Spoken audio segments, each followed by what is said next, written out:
Alrighty then. Hello and welcome back to another episode of the Full Metal Cast. Sorry it has been so long.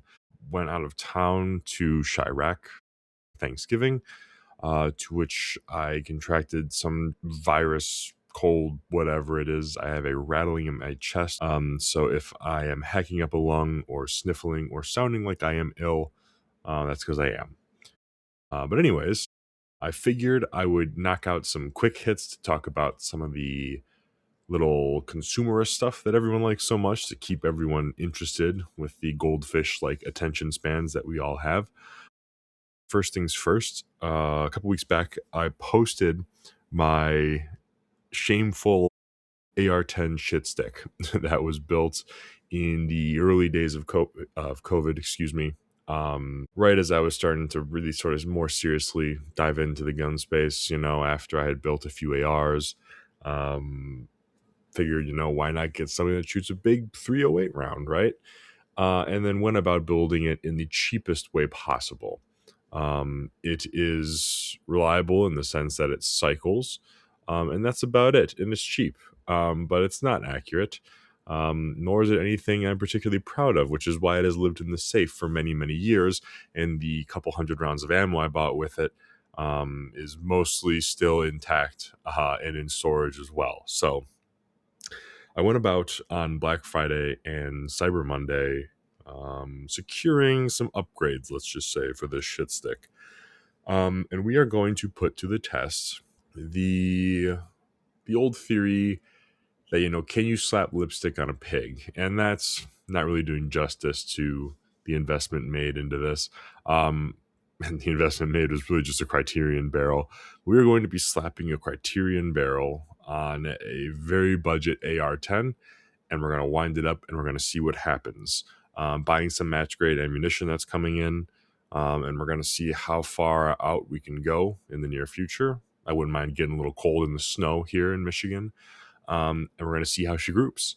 But through the tax swap universe and through Optics Planet and through other deals that were popping up online, I have a 18-inch Criterion hybrid rifle length barrel in the AR-10 now. I have Vortex rings. Within the Vortex rings sits a SIG MSR 5-30. And then on top of that, I also got the Vortex diving board with and currently I have like an acro type dot, the Swamp Fox Kraken, the budget dot. Is sort of sitting on the diving board for now, only because I don't have a sort of laser range finder or other Gucci sort of long range marksman attachment that would go up there, simply because I'm not that skilled yet. So I have that there in case, the capability gets there down the line. I figured I'd make the investment now, since I would want a sort of, red dot close range sort of optic on there, since the lowest magnification that scope has is 5. Put the Kraken on because it seems to be a little bit more of like a durable and like an enclosed emitter red dot. Frustratingly enough, it's not an acro footprint, which I found out after the fact. It has sort of a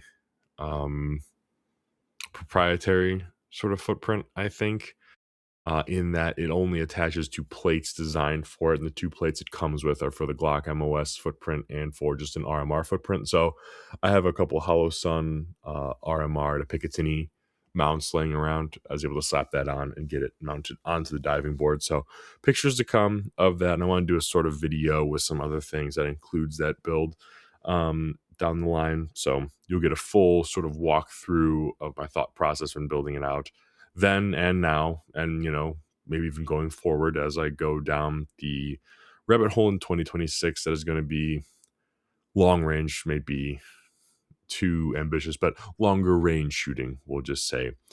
Everyone loves shooting at trash. Everyone loves the going, door to door, the CQB sort of style things, build drills and whatnot. I'm still going to keep doing that.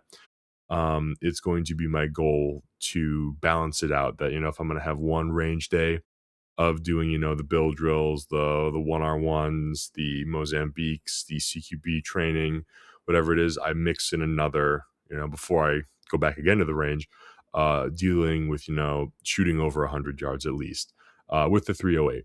and really starting to understand some of the mathematics and the variables and the considerations that need to be taken into place when shooting at distance. That's really my goal.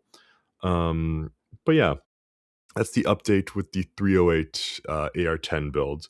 I'm just keeping myself honest since I made that post about that shameful stick that was wasting away in the safe, and now it's going to hopefully be a little more worthy of the sunlight, but not by much.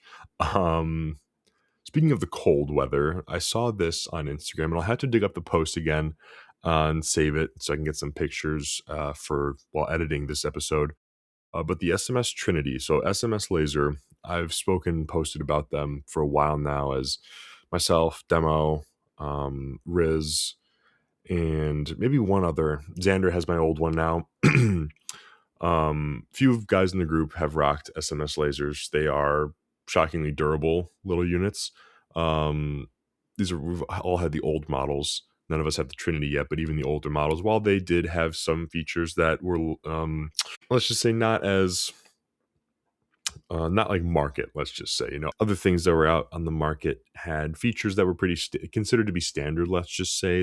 For example, the unit that I had was an old one back in like 22 or 2023, where it had a visible and an IR laser. Those were not collimated, so they weren't married. You had to zero them individually. Tremendous pain in the ass. And that left you with like four adjustable like sort of turrets that you adjusted with an Allen key on the unit. Not great, not fun. But just the little things like that. And there are other things about the ergonomics of the units. Switching modes may be a pain in the ass depending on the unit that you had. The button on the unit itself was probably in an awkward place if you had an older unit. And then there were proprietary switches as well, at least on the older ones that I had. I'm not really sure about the Trinity, and the one that came just before that, it starts with an H. I don't know off the top of my head. And even still, I've seen some review videos of that one, the HFCX, maybe I want to say it's called, where it has plenty to be desired. But that being said, it's still several or at least a couple $100 cheaper than like a Hollow Sun unit that has similar capabilities. That's the trade-off you got. But with the Trinity, it seems to be their best product yet, in that a lot of thought went into the design and the engineering behind it. So there's plenty of features, all of which sort of have incorporated that market standard when it comes to the price point and what you get for it. And I think it actually punches above its price tag.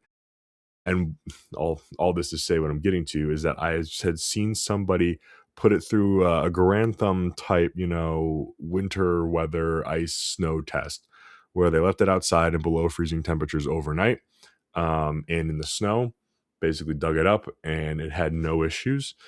And I say that, and that may not sound too, incredible, but I bring that up because this isn't a well-established company. Excuse me. This isn't a Hollow Sun. This isn't even an Olight for that matter. This is a much smaller company doing their own thing and putting out some rather robust, very questionably high output devices on the civilian market, all for under $400. And that is a very interesting proposition and a very nice place in the market, I would say, and something that deserves the attention. Now, am I going to say this is going to outdo some of the things you can get on the gray market or just a straight up black market as a civilian? Probably not. You're probably going to want to trust those things with your life a little more than this. But if you want a unit that seems to be fairly durable and hold its own and definitely punch above its price tag, the SMS Trinity seems to be a decent little package for you. And that's something that I'll be looking into down the road. I sold my older SMS model to Xander because I decided to get back into my little Hollow Sun 321 unit. Just because I had everything. The older SMS unit I had didn't have an illuminator. I didn't want to run an additional sort of external sort of vampire light or something like it off the side of it. So I reverted back to the 321 and then just have sort of like a Surefire Scout or that Well Tool white light off to the side of that with the clicky tail cap. And I'm happy with that setup. as it is. That 321 unit is a little heavy, but I made up with that by switching from the lead and steel Promethean to the PB3 on that castle mount, and loved that. Very quick, very snappy in under nods and not. Very happy with that setup for now, but I would be very interested to get my hands on a Trinity if I can find one nearby, and maybe at a used sort of discount, just to really put that durability to the test and also to save a couple bucks. But sticking with the sort of gear trend here, I have two more topics in that sort of vein. The next one is I was lucky enough when it went live to get my hands on a Duality Arms Rattler trigger for the Vector, which is that legendary 3,000 rounds a minute FRT. And that's like the closest thing that you can get as a civilian, I would say, to being able to experience and sort of harness the full potential that platform has. And being someone who obviously played Modern Warfare 2, you romanticize the Vector quite a bit, depending on what your builds were, obviously, but also watching like the military channel and Discovery and learning about weapons and SMGs. I remember seeing so much stuff about the Vector being such a futuristic platform with the super high rate of fire, the interesting mechanisms within it and whatnot, which is obviously why I bought it a couple years back. It's a fun gun. I obviously got the rugged obsidian on it, and have 3D printed some accessories for it. But when I saw that the Rattler was coming out, I knew that was something I'd have to watch very, very closely. And the second they figured out, Duality figured out some of their payment processing issues, I jumped on that immediately. All that to say, it is a tremendous pain in the ass to install. And this really is it's not to Duality's fault at all. They just make basically a sear that you have to swap in.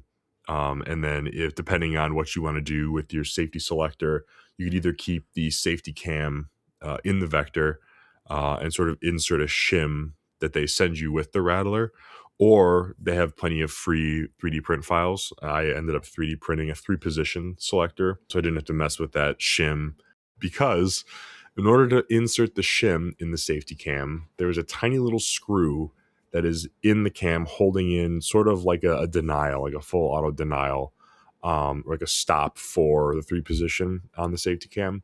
I stripped that little, hex bolt in 2.5 seconds. And then for the next several days, I was working on cutting the cam out because it would not slide out with this block that was in it. So several Dremel attachments and drilling and sanding and filing later, the cam was finally cut out. I did end up damaging the finish on the trigger and fire control group housing in the Vector, but luckily you never see that. And then I ended up stripping a whole bunch of other bolts trying to get out the fire control group as well, because it looks like and it feels like Chris rock sets every single screw that goes into the frame of this thing to hold the FCG and other components within. And it takes a tremendous amount of force to get them out.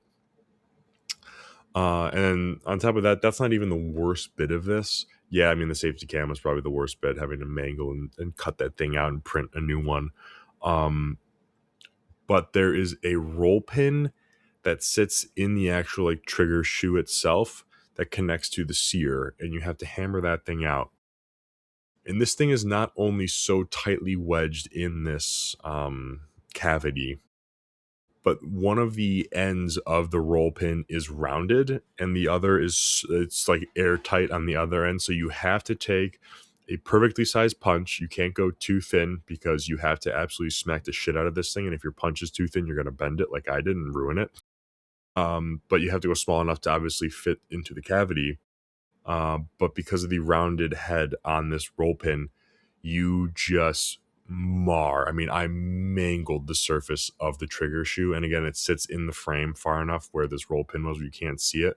But I mean, it's an absolute fucking mess. The finish is completely scratched off.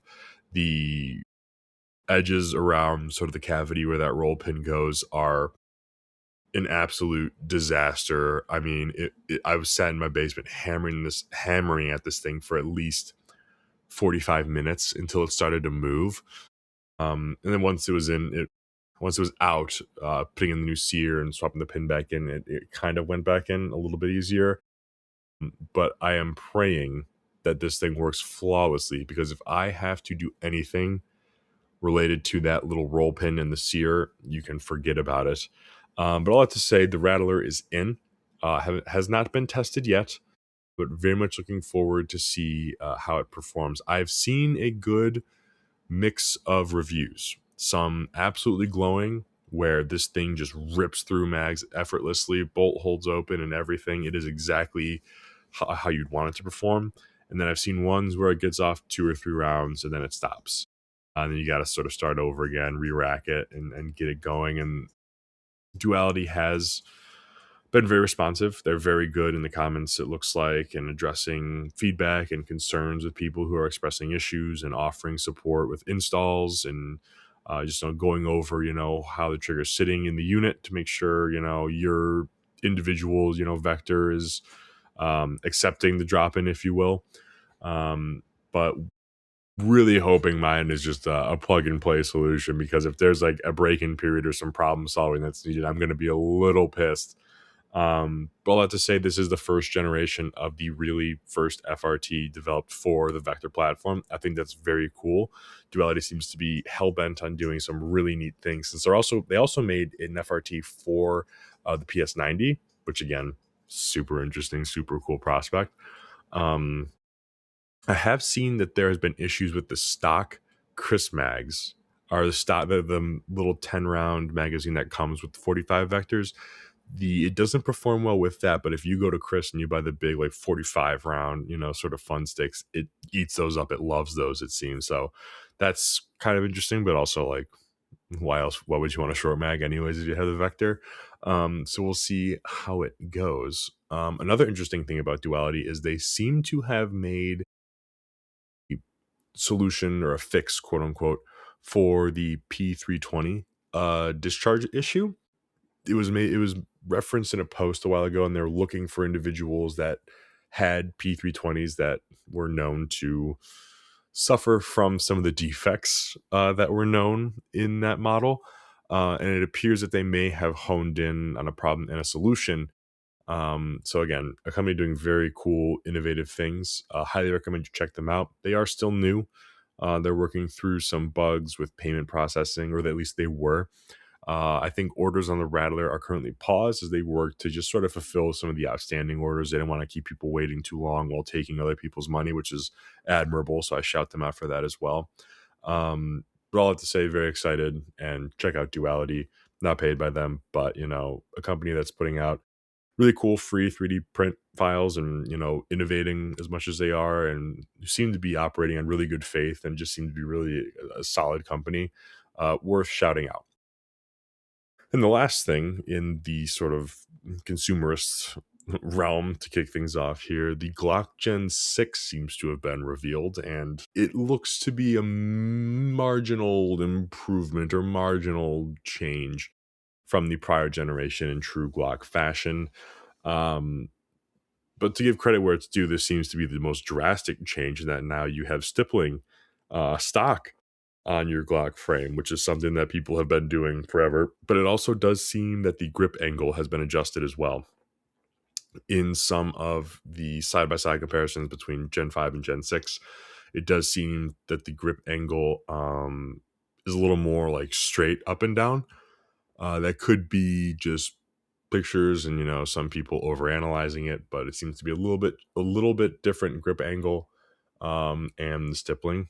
It would be nice to see that there may have been some changes to the trigger, maybe the trigger feel, the trigger weight, or just that really nasty break that is just sort of standard for all Glocks. I still love my Glock. I'm going to rock my Glock forever. But all that being said, I have rocked a Gen 3 Glock, and the amount of money I saved in buying a Gen 3 and building it, versus buying a Gen 5 at the time. I was able to afford a Radian Ramjet and Afterburner and throw that on. And oh yeah, by the way, I have a pretty cool stippling job, I would say, on my frame that you can find on Gunbroker for less than $50, as well for Gen 3. And then if you're like me and you absolutely hate the mag release on the Gen 3. There are plenty of aftermarket solutions to sort of extend and make that a little bit fatter to mimic the Gen 5, which is exactly what I did. So it's all, it's personal choice, really. Is the price tag of a Gen 5 or a Gen 6 worth it? Only you can answer that, right? Is it going to make you a better shooter? In my opinion, again, marginally maybe. Maybe the stippling helps. Maybe the grip angle really does help, but it's nothing that can't be solved through time and energy spent, dry firing or, practicing shooting on the range.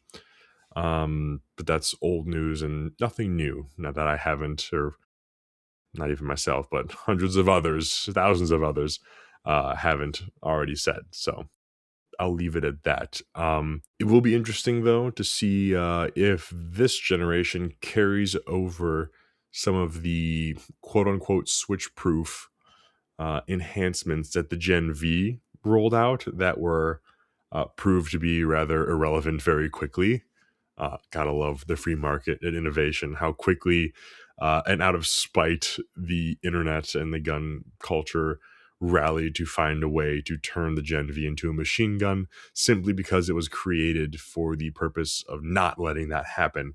So I'm going to be very curious to see if the Gen 6 carries over some of those um, deterrents, or if they have sort of skipped by that. Maybe they just did the Gen V to appease some of the tyrants in power in the moment to sort of take some heat off their backs. Or maybe they're going to double down with the 6 and make it even more switch proof, which would be a bit of a shame, but we shall see. And then on to some of the other things that I've just sort of witnessed or had some thoughts on since I've last spoken. The last time I was on here, God, I finished One as a Crowd. That's been way too long. But since then, in the news, Mexico has joined the ranks along with Nepal this year as they kicked off their own quote unquote Gen Z protest. And again, a second protest in which the straw hat flag was flown. And again, in a story I mentioned this, I'm not even what you would consider to be a casual purveyor of anime, and I've never really been motivated to dip my toes into the One Piece world simply because there's hundreds and hundreds and hundreds of episodes. But now seeing that two countries have had their people storm a palace or government buildings and burn them and, riot while flying this flag, my interest is piqued, let's just say. I'm very curious to see what that's all about. But there are two things really that stood out to me when watching these protests. And the first one is what they were called. So in both Mexico and Nepal, the propaganda term, the Gen Z protest, quote unquote, is what was slapped on these. And is basically the only way that they were referred to. And I find that interesting, and that stands out because there are so many other cultural, historical, contexts and things going on that could be applied and used to describe the events and what led to the events. But simply to say that they were Gen Z protests, and even if all of the participants were Gen Z, and most of them, no doubt, were Gen Z protests, although Mexico, I struggle to believe that. Nepal I can because excuse me, theirs kicked off due to some censorship in social media, and so obviously you're going to have a younger body in the crowd of peaceful protesters, mostly peaceful protesters. But in Mexico, this was kicked off because a town's mayor was assassinated by the cartel, and then they went after the president there, whatever their rulers called down there, to express their excuse me, to express their distrust, distaste for her handling of cartels, and considering how she was elected, where over 30 or 16 or whatever the absurd number was of opponents she was running against, just all happened to be killed, no doubt by the cartel during her presidential run. So look into that if you will. I struggled to believe that was a similar demographic makeup when it comes to age and generation as Nepal. So again, very weird to broad brush it just as a Gen Z protest. Not a censorship protest for Nepal, not an anti-cartel or anti-tyranny protest for Mexico. The Gen Z term was simply used to brush it aside and to disregard it as an ignorant, angsty, youthful display of young kids who are just online too much, who don't understand how the world works. They're a little bit entitled, and they don't know how to take out their anger properly, and so they're just lashing out at, at the government, because that's all they can really rationalize. That's the way it was really treated. Despite the fact that in most cases they seem to be rather successful in their goal. At least in Nepal, you had the palaces burning, you had government officials hanging from helicopters trying to escape. Mexico, I don't really think they breached the palace, but they got to the gates. They got through the police after several days. So this is all to say, I'm calling out this Gen Z propaganda term used to really sort of discredit some of these movements. But the second thing that I wanted to call out with both Nepal and Mexico, the individuals who were rioting, who were burning down the palaces, who were clashing with police and military, unarmed. I know in Nepal I saw plenty of videos of them arming themselves after they clashed with police and overwhelmed them, but going into it, neither group went in guns blazing or with really any sort of weapons from the footage and the reporting even that went out. And that's an interesting thing to note because, again, most were pretty successful in their endeavors, in getting their message across, in getting to where they wanted to go and doing what they wanted to do when they got there. And that's interesting. And it should give you a little bit of hope as well, because that means that the military and the police in either country didn't just mow them down, despite the fact that they weren't, by definition, peacefully protesting or letting their displeasures known. And there were, deaths in each. I know Nepal was a little bloodier than Mexico, I want to say, but this is speaking just from a glance at headlines and not really digging into the casualties of the protesters. Obviously, there was a tremendous struggle. There's a lot of suffering from this. I remember seeing footage of like the Mexican, riot police outside the palace, very clearly distraught and upset at what they were doing after several days of clashing with people on the streets there. And all that to say that maybe it doesn't take a whole lot to get to the head of the snake in a certain country. And again, this isn't America, obviously. And I know we have no problems with I know we have no issues with false flags and what's the proper way to word this? Harming our own tax cattle. But very much noteworthy that these armed countries with super armed bodies, super armed populi, and in the small, and all by relative to the population numbers, the small groups that decided to go right to the top were able to get to the front door, and in one case, into the front door and burn it down without weapons. Just figured that was an interesting thing to note. How and why and the philosophy behind that haven't really worked out, but an interesting thing to note nonetheless, I figured. Speaking of grievances, less than 8% of the Epstein files have seen the light of day, and they're still heavily redacted. But even so, we have had some pretty insane highlights, I would say. Bubba obviously being Maxwell's horse, or Willie Clinton himself. Peter Thiel showing up in there, being the antichrist that he is, showing his true colors. Always good to see. The Google CEO talking strategy and manipulation and propaganda and censorship. Again, true colors. And then Bannon, who has sort of self-appointed himself as being a political kingmaker through his media control and lying very openly that he didn't know Epstein, he had no affiliation with him, showing up pretty frequently in these emails. And one, very interestingly, reached out to Big E himself asking to coordinate a flight for the Pope to the Middle East. I'm not really sure what came of that, but that was one of the emails that was recently released and declassified. So very interesting to see there. Clinton, Hillary this time, it looks like there was some more credence to a potential other body that they dropped. One of which was either a DA or an attorney of some sort that she slept with, who died a couple days later. That got brought up in one of the emails as well, but can't think of the actual specifics off the top of my head. But so many other things keep coming up in these things. So many other people keep getting tied to this guy.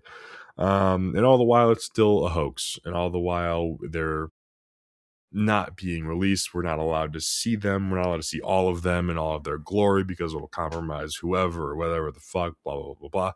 And I bring this up again because, again, it's less than 8%. And look at all of the shit that you know, and look at the absolute carnage and the fallout and the damage that this small, redacted 8% has done. And this is timely because you're about to end up around a table full of family members again.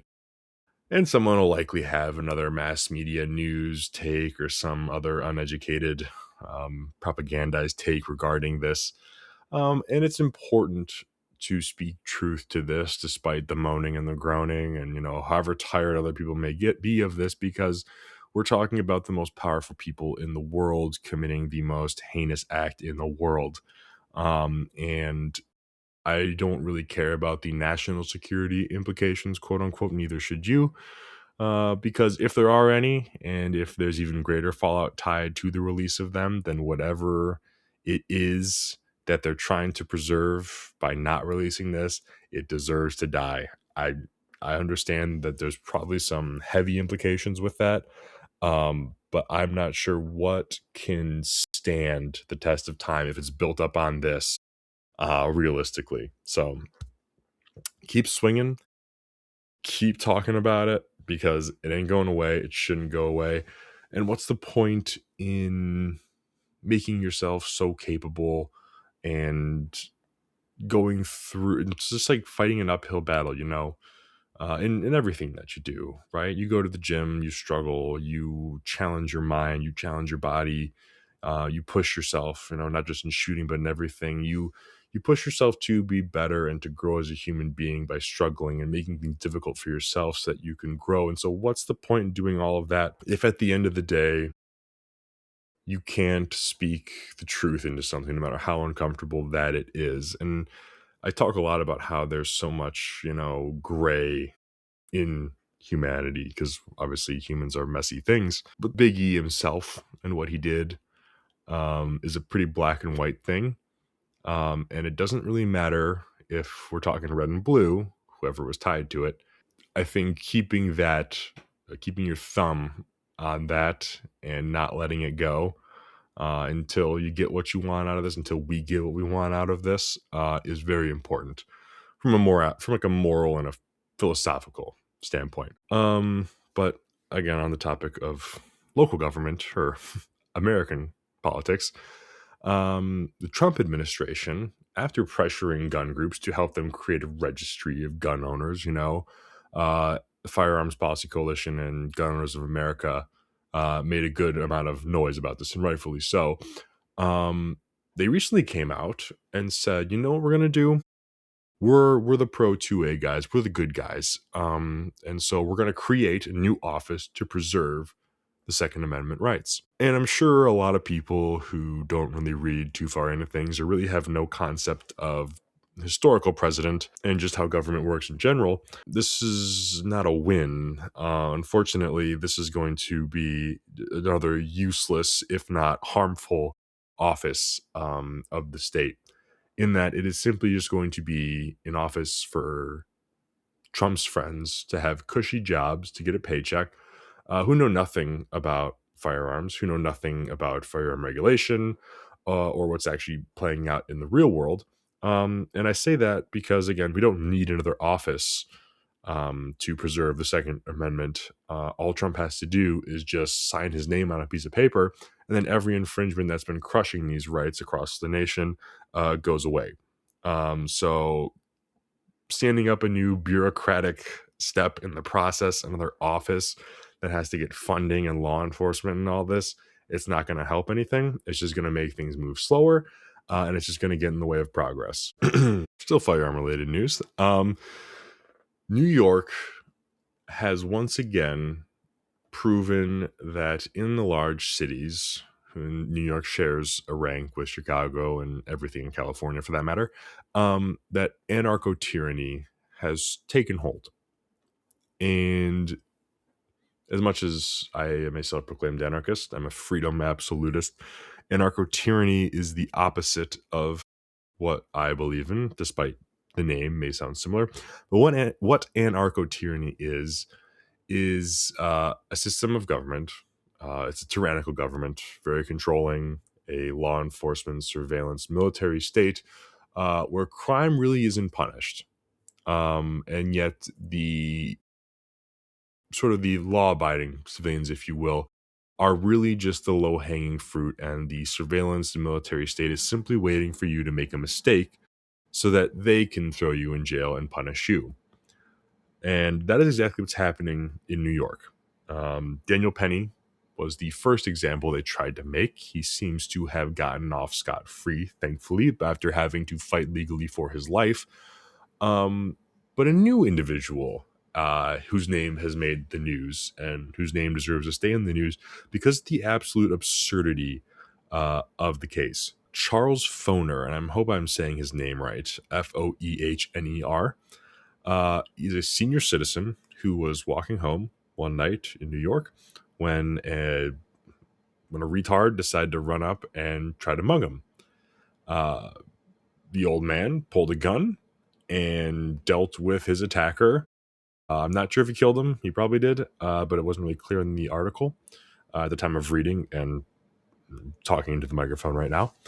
But because the gun was not obtained by the book in the state of New York, he now faces several years in prison. And now, obviously, we're running into a matter of legality versus morality. I don't really give a shit about legality, though, because the guy who ran up on this old man trying to walk home at night didn't really value legality either. He valued Charles Foner's belongings more than his and the mugger, his own life, as well. And so I don't really care that the old man defended himself by illegal means at that point. I think any toddler, anyone who has a higher IQ than, room temp is going to understand that that's ridiculous to punish the old man for keeping himself alive and unharmed, and defending himself and his life against somebody who was threatening to harm it or take it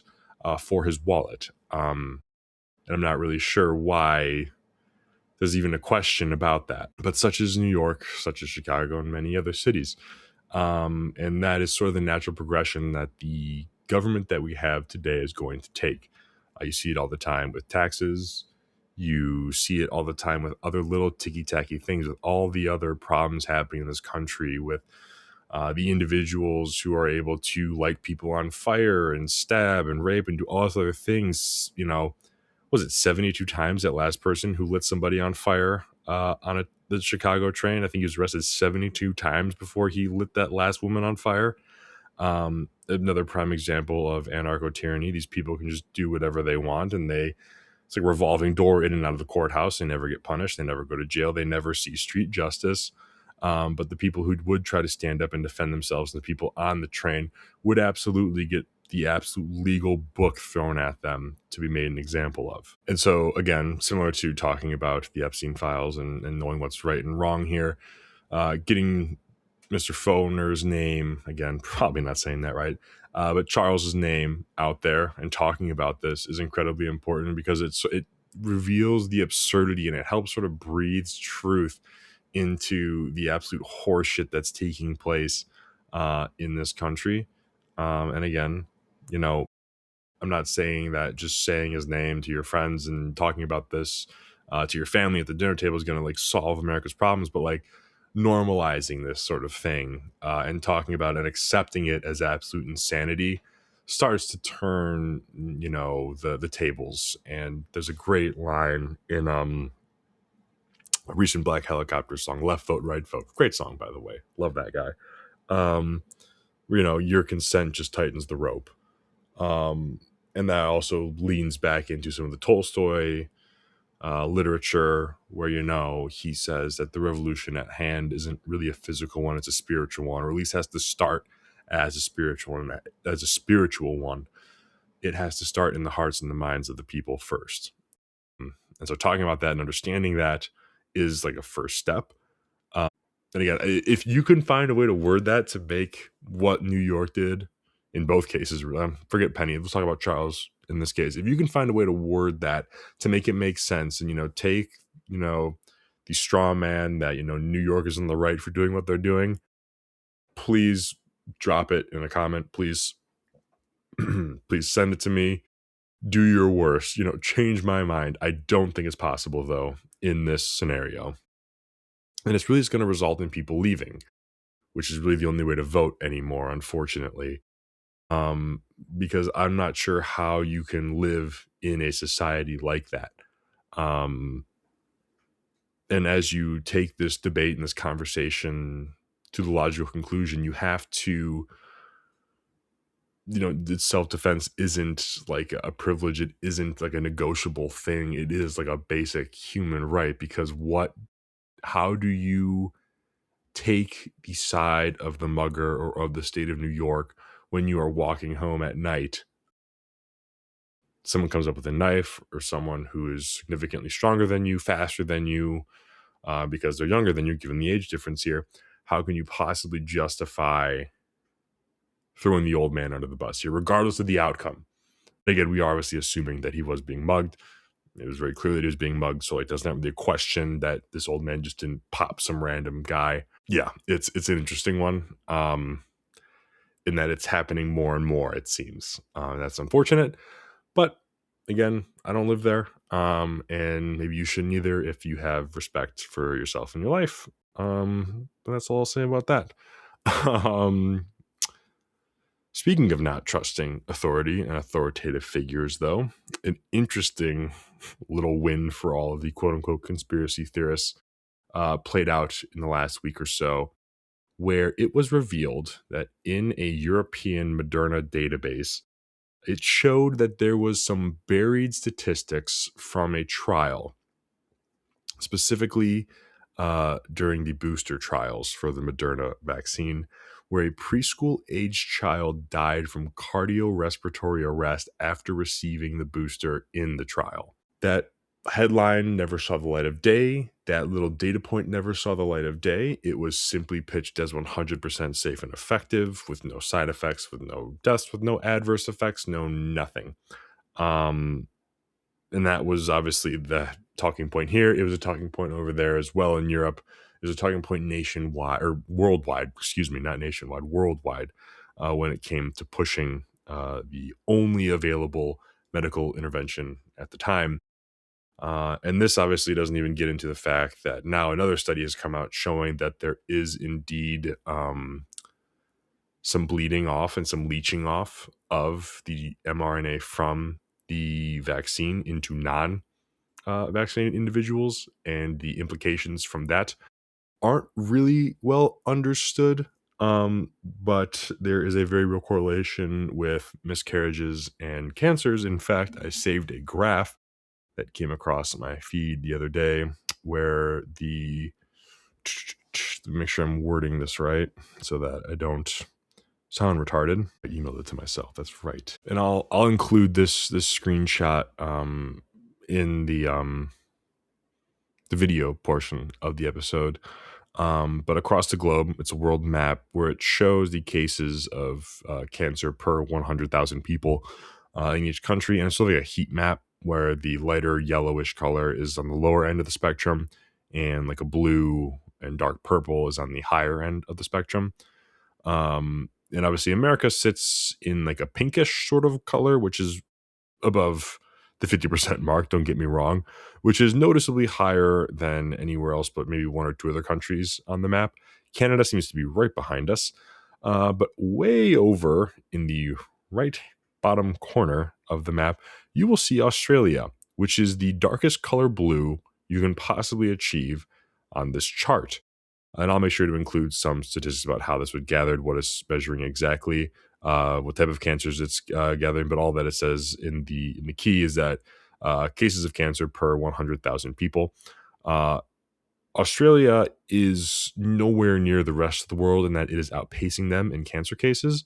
And when it comes to the change in this trend over the years, and between now and before COVID, a very different color, and the only thing really separating them and really changing between those things is the very aggressive policies that they had implemented regarding vaccines. And in fact, I remember seeing a mother or videos of mothers having their children taken away from them because that they were questioning and refusing blood transfusions from individuals, or blood that had received the vaccines. That's how extreme the Australians took it. They took it much farther than we did, and we're probably just behind China. And China is actually like locking people in like walled cities and like welding doors shut and whatnot. So that sort of gives you an idea of what Australia was on at that point. But all this to say, we trust so many people with American flag pins on their lapels, in camo uniforms, in lab coats, in whatever it is. At the end of the day, and for the most part, I'm going to say now, these people are just like the people in a 9 to 5 office building. They're a bunch of people faking it until they make it, and they know fucking nothing. And this is the more I've learned, the more I have worked, the more I have been around people in these settings, the more they pretend to know, the less they actually know. And there needs to be, it sort of goes back to a little bit of like a spiritual revolution here. There needs to be an air of skepticism. There needs to be an air of doubt when it comes to understanding incentives, incentive structures, how organizations and bodies of people have acted in the past and throughout history. There needs to be an air of caution and skepticism and doubt when it comes to anything the state touches, any company that relies upon the state, any industry that relies upon the state. The incentive structure in all those things is not to keep you healthy, happy, and living a good life. And that's just the end of that. It's some fun things though, because again, we ended a little heavy, and having fun isn't cringe or stupid. Ignore anyone who makes fun of you for enjoying football or anime or whatever it is. These people who only want you to shoot and be concerned with shooting. They're just like brovet fakers anyways, and they're miserable to be around. And I don't really have time for them. Uh, Part of life's about having fun. If you have fun shooting, doing all that stuff, cool, do that. But like, have something else to you as well. You're not really interesting to the rest of the world if that's all you really have to offer. I went on a little bit of an anime rant on my story, so I'm not going to do that anymore. But it had to do with just like art and soul and just like something inherently human about really good pieces of media that I've consumed. So find that. Obviously, I think I proselytized Cowboy Bebop till I'm blue in the face, so I won't do that anymore here. Um, I got the pleasure of seeing two really awesome bands last night. I got to see All Them Witches and King Buffalo downtown Detroit, in the freezing cold, waiting outside, but worth it. Those are easily two of my favorite bands. And there is something there is like a religious aspect. It's a very church-like aspect when you can be in a room with a bunch of other people and you are all sort of dialed in to the same thing. Especially with music, it reigns incredibly true, and that's why churches and religions throughout all of history have leaned on a musical aspect, because they've tapped into this as well. I'm not saying this replaces religion or God or church by any means, don't get me wrong, but there is something incredibly human and moving and very uplifting when so many people can be packed in such a tight space, sometimes uncomfortable, but when you can all just move and appreciate and just find so much joy in the same thing together, nothing else matters. And it's one of my favorite things to experience in life, and nothing really moves me as much as that, when I can sort of look around and appreciate what's happening, especially when it's good music. Regardless of the genre, I always end up having that moment when it's a good concert going, this is sort of what being human is all about. This is excellent. This is just like, if I can just bottle this up, it would be the most addictive drug. Um, and I'm not, it's not just with music. You see it sometimes with sporting events, although not as frequently. I would say it's definitely more so with music. Uh, I'm not saying you have to go out to a club. I'm not saying you have to spend a bunch of money on a concert, but like, find something that sort of gives you that same sense of like, oh, this is what being human is all about. And if I can bottle this thing up, like if I can tap into this, or I can give it to someone else who's down to pick them up and make them realize life's really good, find that thing and understand, like, how you can achieve that and where you can find that again. Um, and don't make it something you have to like rely on. Don't make it like, oh, I haven't gone to a concert in X number of days, I cannot function. That's obviously not healthy. But that's what I mean when I say like have fun, have a hobby, have something you do just that you enjoy because it makes you, feel human. It makes you sort of tap into something a little bit, deeper than yourself or whatever's on your phone in the moment. So yeah, King Buffalo, All Them Witches, great music. That stoner, sort of culty, heavy, fuzzy rock. Interesting in its own. They're interesting in their own way. Mammoth for King Buffalo. Mammoth and Centurion from King Buffalo are my two favorite songs. All Them Witches, big fan of Blood and Sand. And then I would probably say, there's so many others I've saved. Death of Coyote Woman, also very good. Or Charles William, very good songs. And then if you want sort of a different musical recommendation, I'm bringing this up because Spotify Rap just came out and it said I'm 80 years old, despite the fact that there were no classic music listed in my top sort of bands or songs for the year. But my top song from 2025 was You've Got the Nerve by Bad Nerves. Bad Nerves is a very cool new punk band. They do some really cool, it's like sort of fast paced punk, but they got a song. They go check them out. They're very unique, but they're very, very good. They opened for Royal Blood last year when I went to see them, or the year before maybe with my brother. And then we saw them live just on their own in an incredible venue, where it literally got so hot in this basement that the AC system started like raining. It was like condensating on everyone. It was an incredible show. But just a badass group. Check out You've Got the Nerve by Bad Nerves. But with that, that's all I really had to talk about. I do want to make a comment about the lead time on the latest pre-order. I do want to apologize for that. Along with long range shooting in 2026, there will never be, all lead times will be cut down in 2026. There will never be a pre-order and pre-order processing and shipping that is taking this long ever again. This was sort of a perfect storm in that I kept it open longer. That I've admitted that because I wanted some individuals who reached out to me and expressed that they wanted to pick up some things in the pre-order, but were waiting on certain things to happen. I wanted to make sure that they had the opportunity to do so. But also, we had a tremendous amount of snow hit very, very quickly. And in true Midwest fashion, the first snowfall always results in people forgetting how to fucking act in the snow, including the fucking mail service, where I've had several packages lost. So we're fighting through that. I've had to work through that. But thank you for your patience. I do apologize, and it will be better next year. Most of the things that are going to be happening will be permanent fixtures on the site going into 2026. There won't be as many pre-orders, so that'll help with that. But I just wanted to, again, apologize for that.